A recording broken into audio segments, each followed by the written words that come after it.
ఇల్లు ఇవ్వకుండానే వాళ్ళ మీద లోన్ రైజ్ చేసినారు అధ్యక్ష. మొత్తం 77,606 మంది మీద 2,275 కోట్లు రైజ్ చేసింది. ఇందులో 40,570 మందికి అసలు ఇల్లు ఇవ్వాల.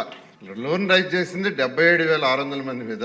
వాళ్ళలో 40,570 మందికి ఇల్లు ఇవ్వలేదు. వాళ్ళకి ఈఎంఐలు వస్తున్నాయి, వాళ్ళు ఎన్పి అవుతుంది వాళ్ళ అకౌంట్స్. ఇప్పుడు యాక్చువల్గా మనం కంప్లీట్ చేయాలని బ్యాంకులో పోతే బ్యాంక్ వాళ్ళు మీరు కూడా అగ్రిమెంట్లో ఉండారు కాబట్టి ఆ డబ్బులు కట్టమని కూర్చున్నారు. అయితే ఎవరికైతే ఇల్లు ఇవ్వకుండా బ్యాంక్ లోన్ రైజ్ చేశారో అది కట్టడానికి ముఖ్యమంత్రి గారు అడిగాం. 140 కోట్లు యాక్చువల్గా ముఖ్యమంత్రి గారు శాంక్షన్ చేశారు. ఎందుకంటే 140 కోట్లు ఫస్ట్ బ్యాంక్కి కడితే వాళ్ళ యొక్క అకౌంట్స్ ఎన్పి కావు, దానికి శాంక్షన్ చేశారు.